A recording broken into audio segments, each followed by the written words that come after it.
Мына Дастан мырза менен отурам. Бул Дастан азыркы учурдагы жаш тарыхчылардын бири. Түркияда учурда докторантураны бүтүп келди. Анан көп маалыматтарды Facebook айдыңына чыгарып жүрөт. Анан мени кызыктырганы ушу Метас кары. Метас деген бизде Метас деген ат бар. Матас эмес. Метас. Метас деген аттар бар. Ушу Метас кары жөнүндө аябай кызык маалымат чыгардым да. Анан ушу ким болгон, бул киши ошол боюнча кепти баштасак. Каяктан угуп калдыңар? Бул киши жөнүндө маалымат каяктан колуңарга түштү? Мен Түркияда ошол докторантура бүтүрүп келдим. Ушул илимий изилдөө эмгегимде ошол Түркияга барып калган кыргыздар тууралуу дагы бар болчу бир бөлүмү. Анан аларга барган эми кыргыздар тууралуу көп кыргыздар бар. Алардын ар биринин тарыхы өзүнчө бир эмгек. Анан ошолордун бири өзгөндүк, баягы Ажы Парпи өзгөндүн эскерүүсүн таап, аны кыргызча которуп, анан ошол жердеги кыргыздарга дагы көргөзгөндө алар айтып калышты. Дагы бир ушундай кыргыз даммыла деп коебуз дешти. Ошонун дагы бир эмгеги жазылган, мунун дагы тарыхын бир изилдеп көрүңүз деди. Анын ошол урпактары азыр Түркиядын Коня, Токат деген шаарларында жашашат экен. Алар менен байланышып, ошол жазылган китебин алдым. Ошол Метас карынын баласы Рагып Төлөйкөн деп коет. Эми булар барганда ошол Төлөйкөн деген фамилияны алышкан. Ошол Төлөйкөндөн кеткен үчүн, унутпаш үчүн. Анан ал ошол атасынын менен кошо жашап көргөн үчүн атасынын китебин ошол эскерүү китеп кылып жазган экен. Ошентип ал китеп колума тийип, ал китепти бирөөсү ошо которуу кыргызча кыргыздарга жеткизиш үчүн которуу үстүндө иштеп атабыз. Анан аны менен кошо ошол аны көргөн аксакалдар, көргөн билгендерден дагы маектерди алып, толуктап бир китеп бул чыгаруу үстүндөбүз. Эми ошо Метас кары жөнүндө баштасак.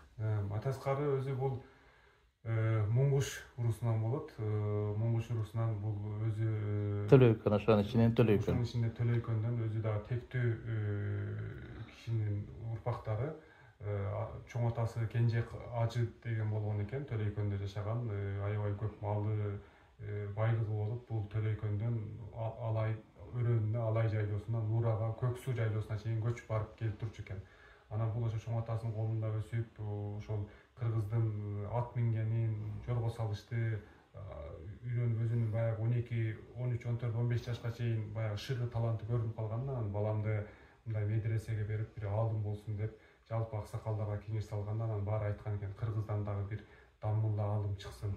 Ага чейин кыргызда баягы Куран жаттап эле кайра келип молда болуптур, бирок бир чоң аалым чыкпаптыр да ага чейин кыргыздар. Анан бизден дагы чыксын деп, анан аракет кылып ошол Ош медресесине берген экен. Ош медресесинде 5 жыл ошо Төлөйкөн жанында турса да үйүнө барбай окуп, 5 жылдан кийин ал окуткан мугалими сен мындан кийин улантышың керек деп Бухарага жиберген экен. Бирок Бухарага чейин ал Бухара бир аз алыс болуп калат деп Наманган, Кокон, Ташкент, Самарканд медреселерине барып көрүптүр. Бирок ал өзү баягы эңсеген илимди ала албаптыр. Анан Бухарага барып, анан Бухарадан таап, өзү эңсеген илимди ошол Бухарадан илим алып, илимин өстүрүп, бизче айтканда магистратура же аспирантура ошол убакыттын шарты менен караганда. Анан бирок ага ошол Ош медресесин бүткөндө эле кыргыздардын арасында Метас кары деп тааныла баштаган экен да, эл баары ошол Метас кары деп калган экен. Анан ал ошо келип кетип, Ошто өзүнүн аброю да билинип калгандыктан, бул 17-жылы, 1917 жылы 10 декабрда жалпы Түркистан курултайы өткөргөн. Жалпы Мустафа Чокай, Мунавер кары, Казак, Кыргыз, Өзбек, Орто Азиянын, татарлар, ошо анча-мынча еврейлер да кошулган чоң бир республика өзүнчө түзөбүзбү, же орустарга кошулабызбы, же кандай болобуз деп. Бул баягы революциядан кийин болуп атат да. Анан ошондо ар бир аймактын өкүлдөрүн чакырышкан. Ошондо Оштун өкүлү катары бул Метас кары чакырылган экен. Анан Юнус деген бир дагы кары болгон экен. Анан Курман жандаткан, Алымбек таткан небереси Жамшитбек Карыбеков деген дагы барган. Ошол барганда алардын сүйлөбөгөнү белгисиз, бирок бул Метас кары 1 саатка жакын сөз алып, 3 күндүк немеде доклад окуган экен. Жалпы мамлекет курулса, жер кантип иштетет, диндеги өкүмү кандай болот, суу кантип бөлүштүрүлөт деген сыяктуу. Анан баары ыраазы болгон экен, ошо уюштуруучулар Мустафа Чокой дагы ыраазы болгон экен. Ал кайра ошол жерден эле Бухарага кеткен, барып окуусун илимин уланткан, анан ал жерди бүтүрүп кайра Ошко келип элиме кызмат кылайын деп келгенде 19-жылдардын аягында Ошто басмачылык кыймыл башталып калган болот. Бир тууган агасы Сайып кары Мойдунбек. Басмачылык 19-жылда башталганбы? 18-жылда башталган басмачылык кыймылы. Басмачылык бул 1918-жылдын башында башталып атат. Биз жана жарандык согуш деле окучу элек да. Жана Россиядагы жарандык согуш 20-жыл бүткөн депчи. Анан басмачылык кийинирээк деп. Басмачылык кыймыл дал ушул Матас кары катышкан курултайдын жыйынтыгында Түркстан автономиясы курулган да. Автономия 1917-жылы 10-декабрда курулган. 1918-жылдын 20-февралында большевиктер тарабынан талкаланып Кокон шаарында жок кылынган. Анан бул талкалангандан кийин анын калдыктары чогулуп, анан басмачы кыймылы 18-жылдын башында эле башталып атат да. Анан ошол кыргыздардан эки чоң корбашы болгондо Мойдунбек, анан Жаныбек казы, анан калгандары бир аз анын жанындагылар оң колу, сол колу, кийинки Паңсаат 500 башы деп кеткен. Анан ошол анын бир тууган агасы Сайып кары ал да кары болгон экен. Ал ошол Мойдунбектин оң колу болуп, Оштогу колу болуптур да. Бирде Калкожо, Оштогу Калкожо менен дагы биргеликте баягы орустарга каршы, большевиктерге каршы баягы күрөшүп турган. Анан Матас кары келип ошол агасына кошулуп, бул ошо 22-23гө чейин кошо салгылашкан. Оштогу, Жалал Абадтагы, Өзгөндөгү баягы күрөштөрдө. Бирок 22-жылы Мойдунбек менен Сайып кары колго түшүп, баягы экөө тең атылып кеткен. Бул алар менен болбой калган үчүн колго түшпөй калган. Ошого карабай советтик бийлик бир аз өзүнүн бийлигин бекемдеп алгандан кийин 25-26-жылдары бүт байларды кармап баштаган, жерлерди тартып алып баштаган да. Анан ошондо бул Матас кары да кармалып калган. Матас кары кармалып, бул соттолуш үчүн Ташкентке, Ташкенттен Казан, Казандан Москвага жиберилип, Москвага да бул соттолот. Бирок ошол жердеги сотто жазып турган катчы өзүнүн жакын бир досунун баласы экен. Мунун Матас карынын дагы даңкын уккан экен. Анын баягы бийлигишип өлүм жазасынан куткарылып, өмүр бою түрмөдө калууга өткөрүлүп, бирок ал жерден дагы бир жылда эле кутулуп кайра келген экен да Ошко. Ошко келгенде бирок бул газеталарга бул өлүм жазасына тартылып өлүп кетти деп баары угуп, туугандары анын ошол тажыясын өткөрүп коюшкан экен. Анан ал келгенде баары таң калып, кайрадан сүйүнүп, баары келет, анан кайрадан бизге алым келди, мугалимибиз келди деп сүйүнүшөт. Бирок тилекке каршы совет бийлиги болгон байлыгын баарын тартып алып койгон экен. Метес кары ошондо кайсы жылдары кайтып келет? Метес кары 1927 же 28-де кайтып келет да. Анан кайтып келгенге чейин бул жана Ошто басмачылар менен аралашып жүргөн убакта ага чейин 3 балалуу болот. Анан ошо кетип атканда келгенден кийин дагы бир ошо балалуусу болгон экен. 6 айлык болуп калган экен да. Ужечи баягы 1 жылдан кийин кайтып келгенден кийин. Анан бул баягы өкмөттөн келип эч жака кетпегин, үй камагындасың деп муну кысымга алып башташат экен да. Тынбай бизге баягы келип тур. Анан баягы диний окууларына, адамдарды үйрөтүүсүнө баягы кысым көрүп, көп андай кылба деп каршы чыгып баштагандан анан дин менен бул жерде болбойт экен деп туруп, бул баягы пайгамбарыбыз хижирет кылган го. Көчкөн Меккеден Мадинага. Анан бул дагы мен бул диний ошо дин кенен эркин болгон жака хижирет кылайын деп, анан түнү менен ошо кайнисинин атын алдыртып, түнү менен бул Кашкар тарапка кеткен да. Анан бул ошол Кашкарга чейинки, ошо Алайга чейинки жолдун баарын муну тааныган экен. Ошо жолдо ар жерде токтогондо алар тамагын берип, ашкасын берип, анан Кашкарга Кытайдын чек арасына өтүп барса, ал жерде аябай көп мына орта азиядан ошо качып баргандар бар экен. Ошо Самарканд, Бухарадан барган дагы чоң алымдар, ошол жерде берген мугалимдер бар экен, молдолор бар экен. Алар менен биригип, ошол Кашкардагы бир чоң медресеге баягы сабак берип, бул имам болуп сабак берип баштаган экен да. Анан ошо бир тууган кайниси дагы ошол жака кошо барган экен. Аны баягы 2 ат берип жөнөтүп, ошо аялын, балдарын дагы ал жака алдырып алган экен. Ошо бул медреседе жалпы 300дөн ашуун шакирт тарбиялаптыр Кашкарда. Кашкарда дагы ошол атагы чыккан экен.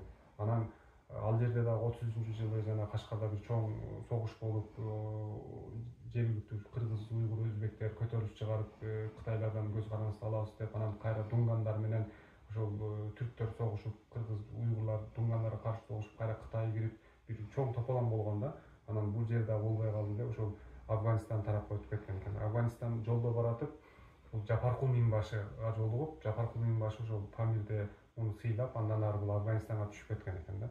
Афганистанга барары менен ошол бир жерде Кундуз деген аймактарда, Бадахшан, Файзабад деген аймактарда отуруп, ал жердеги жергиликтүү адамдар да мунун илимин баалап, аябай билим баалап, ошол мечитте имам кылышкан экен, медреселерде балдарды окутканга мугалим кылып, ошо айлык төлөп берип, жер берип, ошондой кылган экен. Анан бул ошол жерде аялы көз жумат дагы бир төрөттүн алдында.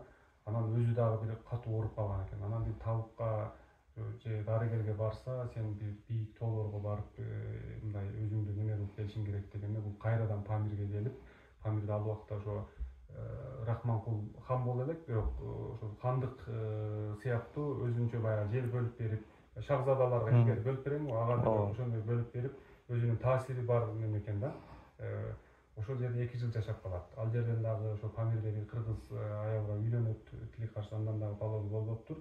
Ал жерде ошо Рахманкул ханга ал жерде кыргыздарга бүт китептерин берип, окутуу усулдарын, Куранды кантип окуйт, тамганы кантип окуйт, бүт баарын үйрөтүп, китептерди ошолорго таштап кеткен экен да, 2 жыл ичиндечи. Анан ал жерге келген бүт баягы чоңдор, меймандар, башка жактар келгенде сөзсүз Матаскары чакырылып түшкөн да. Матаскары чакырылып, жанында отуруп, андан кеңеш алмай сайын Рахманкул хан менен Жапаркул миңбашы дагы бир чечим кабыл албаптыр. Анан бул жер дагы бүттү, эми мен башка жака кетишим керек деп, кайра Афганистан жака түшүп, бул Афганистандын ошол Мазары Шериф, андан кийин Пул Кумри деп ошол жолдордо ар жерге токтоп, 1 жыл жашап, 2 жыл жашап өтүп, эң баягы батыш жагында түркмөндөр жашаган жак Меймене деген жер бар, ошо Мейменеге барып туруп калган экен. Мейменеден дагы туруп мен Ажыга кетем десе, ал жердин бир депутат экен да. Депутат аны көрүп, билимин баалап, өзүнүн үйүндө алып калып, анан ошол жердеги медресеге сен Ажыга барып алган сооңуңдан могу жердеги окуучулардын баарын окутуп неме кылсаң, сенин сооң андан чоң болот, ал деп баары жалбарып, анан ал ошол жерде окутуп калган экен. Эми аны ал убакта деле Афганистанда башка молдолор, алымдар болбогон эмес, болгон алар деле. Бирок мунун билими, илими, муну сүйлөп, Курандын так окуганы, арабчаны, фарсчаны жакшы билгени, Бухара медресесинен бүткөндүгү мунун чоң мындай артыкчылык болгон экен да. Ошол Бухара медресесинде окутканда бир өзүнүн мугалими, устат айткан экен: "Мен бир түш көрдүм, Мухаммед Азиз Матаскары. Мен түшүмдө бир сага бербеген, башкага бербеген илимди ошо жараткан сага бериптир" деп айткан экен да. Түшүнүн баягы жоруп турупчу. Ошон үчүн бул бардык жерге барганда илими баары таң калып, муну сыйлап, ошо медресеге бардык жерге алып калганга аракет кылышкан экен да, илиминин натыйжасында. Анан Мейменеде ошол көп жыл жашаган, ал жерде бир казак аялга үйлөнөт, ал да ошондо жесир калган казак аялга үйлөнүп, ал жерде бир кыздуу болгон, кыздын аты ошо Мубарек деп койгон. Ошо Мейменеде калган 3 баласы дагы ооруп, ошо 18-20 жашында каза болуп калган оорудан. Алар дагы бир хафыз, кары болуп чыккан. Анан эң кичине Рагып деген гана баласы калып калган. Ошондо бир баласы, анан бир кызы эле калган да. Ал убакта Орто Азиялыктан Афганистанга, Пакистанга качып барган ошол кыргыз, казак, өзбек, уйгурлардын баардыгын Түркия алып кете баштаган. Биз Түркияга келип отурукташкыла бул жерде неме деп. Анан буну угуп калып, бул дагы ошол Кабулга барып, Кабулда бир канча жыл жашайт. Бирок жанагы Рагып Төлөйкөн дагы баласы 20 жаштан өтүп чоңоюп, бул дагы кар болуп калгандыктан берки мурунку балдарычы жанагы алар каза болуп калат. Кыргызстанда туулгандар баары да каза болуп калат. Афганистанда каза болуп калган. Ооруп, кээ бирлеринин көз тийип калган деп айтат, кээ бирлеринин ооруп, ошо 3 баласынан каза болгон да. Наим, Казым деген болгон аттарычы алардын. Ал эң кичинеси Рагып деген, Рагып Мухаммед деген болгон, ошол гана калат. Анан Рагып Мухаммеддин дагы жана илимин, билимин көрүп, Кабулга барышканда, Түркияга кетебиз, ушул жерде азырынча паспортубуз чыксын деп күтүп турганда, ошол жерде Шах Закир деп башкарып турган го, Закир Шах деп. Закир Шах эми Афганистандын президенти болгон да, ошондо ошонун апасынын Шады мечит деген Шады Жами деген ошо мечит болгон экен. Апасы салдырган аябай чоң мечит. Ал мечитте жалаң чоңдордун жаназасы окулчу экен да. Анан ошо Мухаммед Азиз Төлөйкөн менен сүйлөшүп, Матас кары менен сүйлөшүп, эми ал да бир аз карап калган. Ал эмес ушундай Рагыпты коелу деп, Рагып ал жерде имамчылык кылган. Ошол Закир Шахтын апасынын мечитинде. Ал оңой менен болбойт экен да ал жердечи.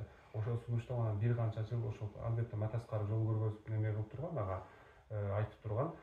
Бирок ошол мурда Мейменеге барып, анан Мейменеден Кабулга келип калып атпайбы? Анан Мейменеден ошо депутат дегенде Меймененин өкүлү келип бир нерсеси ката болуп калса, бир жарым жыл күтөт экен да, кайра өкмөткө Закир Шахка келиш үчүнчү. Анан ошол мечитте Рагып Төлөйкөнгө жолугуп калып, сен биз жактагы карын баласысың го, бизге мындай ортомчу болуп жана киргенге аракет кыл деп агаларга дагы жардам берген экен да. Анан алар дагы Пакистанга билдирбей кеткен экен, себеби өкмөт жибербей болгон экен да, баягы түркистандыктар башкалар. Анан ансыз да ал жерде имам болбаса аны жибербейт да. Анан алар уже түн жамылып паспорттору келгенде паспорт менен Пакистанга өтүп, Пакистандан ошо Иракка, Ирактан ошо Түркияга өтүшкөн да. Бул жерде да бир кызык бар. Ошо Пакистандан Иракка кетип атканда бир кемеге түшүп калган экен, чоң кеме. Бул жерде аябай көп ар 4 мазхабтын өкүлүнөн, ар улуттун адамдары бар экен. Ошол кеменин үстүндө чогулуп калып сүйлөшүп калганда эле мунун илимине баары баа берип, ошо 9 күн бою муну имам болгон экен баарыначы. Анан бул Басрадан түшүп автобус менен, поезд менен Түркияга өтүп, Түркиянын Аданадан Коня деген жерге келип отурукташып калган. Конянын Тапшанчалы деген жалаң Күрттө жашаган бир айыл бар. Бул жерде отурукташып калганда Түркияда Хажы Вейшзаде Мустафа Курунжу деген бир чоң бир аалым болгон да. Көп медреседе сабак берген, өз кониялык, аябай баары тааныйт Конияда. Бул ошол Конянын да Мевлананын күмбөзү бар, медресеси да бар. Ошол жерге зияратка барып калганда, ошол жерден жолугуп калып, анан муну сүйлөшүп калып, анан ал да илимине баа берип, буну имам кылган экен. Артына өтүп намаз окуп, анан сен ушунда кайсы жердесиң, кай жерде жашап калдың дегенде, ушундай Тапшанчалы деген айылдамын десе, анан ал кайра аны зиярат кылганы барыптыр ал жергечи. Барса, ал ошол Тапшанчалы деген жерде да турбай, 10 километр жанында Акын деген жалаң татар ногойлор жашаган адамдар алып келип, өздөрүнө үй салып берип, өздөрүнө ошол имам кылып алышкан экен. Күрттөр менен бир аз эме болуп калган экен да, келишпестик болуп калган экен. Ошондо өздөрү алып келип алган экен. Анан барып кана Матас кары, ал жакта Кыргыз Дамбыла деп таанылып тур да. Азыр деле ошол аксакалдарга Метес кары десең, ким ал дейт. Анан Кыргыз Дамбыла десең, Кыргыз Дамбыла деп баары айтат. Анан Кыргыз Дамбыла ошол кайсы жакта десе, бул Акын көйгө кетти десе, ошол күрттөр тилде урушкан экен.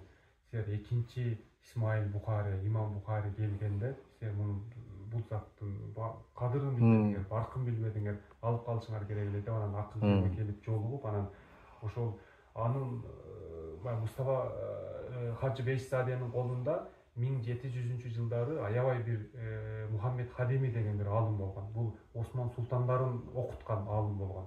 Ошонун китепканасы болгон да, 1700-жылдардан бери сакталып келген. Ушул китепканасынын Хажы Вейшзаденин колунда экен. Ошол китепкананын китептин жарымын бул ошол Акын көйгө Матас карынын колуна жиберген экен. Матас карын ошо 2 кабат үй салып беришкен экен, татар ногойлор. Үйү ушу китепке толуп турчу экен да. Өзү дагы Орто Азиядан, Бухарадан алган китептерин баарын таштабай алып барган экен да. Колунда китептер экен. Азырга бар диний гана китептер эмес, бул философиялык да китептер, көбүнчө медициналык китептер, ислам медицинасы боюнча китептер, укук китептери, бүт бул тафсир, хадис боюнча көп китептер болгон экен. Анан ошол мунун аалымдыгын, анын ошол илимин баалап, тегерек четиндеги барды угуп, ошол жердеги Анкара, Испарта, Коня, Сефери-Кочкисар деген жердеги областтардагы жана муфтийлер келип, мындан фатва сурап турушчу экен да. Биз ушундай бир фатва жарыялашыбыз керек. Сен бул исламдагы өкүмү кандай, бул туурабы же туура эмеспи деп баарын айткан экен. Анан бул өзү дагы мындай өтө чынчыл адам болгон экен. Мындай бир жаңылыш туура эмести дароо четке кагып же дароо баягы эме кылып койчу экен да. Жүз буруп кетчү экен да. Бул мындай туура эмес эмеге шартка жашоого туура эмес кылып атасыңар. Билип туруп туура эмес кылгандарга каршы болгон экен. Анан ал жактагы мен эскерүүлөрдү уктум, бир канчасы диний маселелерди айтканда, билбеген адамдарга айтканда эч бирин тилдеп акмаксың, сен тигинсиң же баягы тозокко түшүп каласың деп айтпай, жөн гана түшүндүрүп койчу дейт. Биз кантип ошо жолго келип калганыбызды билбей калчубуз деп, эми азыр аксакал болуп калышты. Ошолор айтты да. Кайсы жылы ошондо кайтыш болот? Бул 1974-жылы кайтыш болгон. Метес кары. Ошол азыр Анкара областынын Сеферкочкисар районунун Акын деген айылында. Ошол жерде дагы түркүстандык улуу кожа деген баягы устат деген мааниде түркүстандык улуу кожа деп арабча жазылып турат өзүнүн күмбөзүндө. Баласы жөнүндө баласы дайын университетте окуп калат, иштеп калат. Баласы ошол жалгыз бир баласы кыз болот. Бул Рагып Төлөйкөн деп келип, ал дагы ошол Акын көйгө жерлешип жайгашкан Түркиянын армиясына барып, армияда жанагы учак пилот боюнча эмени өтөп келген, кызмат өтөп келген. Анан ошол айылда алдында Хафыз аке деп коюшат экен. Хафыз деген кары деген сөз да түркчөдөчү. Ал да ошондой кары болгон. Анан бул анын 4 баласы бар азыр. Бул Хафыз ошо Рагып Төлөйкөн өзү 2014-жылы каза болгон. Азыр бир баласы Токат деген областта финанс боюнча кандидатын алып да, сабак берет. Кандидаты сабак берет ал жерде. Анан дагы калган бир баласы Тайванга барып окуп келген. Азыр Конияда иштейт. Дагы бир баласы ошо Кыргызстанга келип кетип жүрөт, Бабур деген.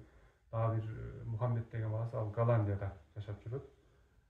Бир кызы бар болчу. Ал кызы Мехмет Иса Арал деген кишиге турмушка чыккан. Ал да ошол жака барып калган кыргыз. Бул Мехмет Иса Арал 1970-жылдары азаттыктын кыргыз эмесинде Германияда иштеген киши Мехмет Иса Арал. Азаттыкта ошондо турмушка чыккан. Ошо былтыр 1 жыл болду. Ал ошо кызы дагы каза болуп калды. Эми мына бул аябай бир кино тартчу киши экен да, аябай. Мисалы биз жана Жаныбек Казыларды, Рахмагул Хандарды гана билип калдык да, Метес кары жөнүндө бул чоң ачылыш болуп атат да. Илимий даражасы аябай, диний даражасы жогору киши болгон экен. Азыр эми китеп чыгарып атабыз, Ооба. Ошол бул Метес карынын баласы Рагып Төлөйкөн 2003-жылы ошол атасынын айтып берген окуяларын, өзү жашагандарды бир эскерүү китеп кылып жазып коеюн деп китеп кылып жазып баштайт. Ошо атасы ошо Букара медресесине барып окуганы, жаштык кези, анын басмачылык убагында катышканы, кийин Кашкардагы Афганистанда окуяларды өзү билип калган да, Афганистанда окуяларды көрүп жазган, себеби өзү көрүп калган. Ошентип бир 100 барактай бир китеп жазган. Эмгек катары жоктон көрөк жогору, бул баягы жөн гана эл оозунда калып жоголуп кеткенден көрөк бул китепти азыр кыргызча котордук. Анан толуктап дагы ошо маектерди алып ошо буюрса китеп болуп чыгат. Рагып Төлөйкөн өзү дагы мындай жазганды жакшы көргөн экен. Өзүнүн дагы бир топ ырлары бар. Ыр китеби ошо түркчө чыккан. Бул ырлары жөн күнүмдүк баягы турмуштагы же жеңилчелик ырлар эмес, баары акыл насаат деп турат. Акыл насаат ырлары деп. Баары чынында баягы оор салмактуу, адамдарга таасир эте турган. Бул дагы буюрса Түркиядан басмадан кайрадан бир жаңы китеп болуп басып чыгып алына турат. Чыгып калса дагы биздин поэзиядагы же башка тармактагы адамдар кыргызчага которуп койсо болот да. Бул иштин башында Султан Нураев агабыз турат, Муну азыр Түрксой ошол китеп кылып басып берген жатат анын ырларын. Буюрса ошо Түрксойдон басылып калса дагы бир аброю да жакшы болуп, андан кийин башка тилдерге, кыргыз тилинде басылып калса, андан дагы жакшы. Анан азыр эми кыргыз окуу жайларында же мектептерде жанагы чет элдик кыргыздардын адабияты деген сабактар бар да, же чет элдиктер депчи. Анан мындай көбүнчө эле кытайлык кыргыздарды айтылып, башка жактар билинбей калат да. Анан Афганистанда, ошондой Түркияда, Пакистанда, башка жакта кыргыздардын дагы ушундай эмгектери, алардын ырлары же алардын жашоолору, тарыхы дагы кошулуп калса, бул жакшы нерсе болот.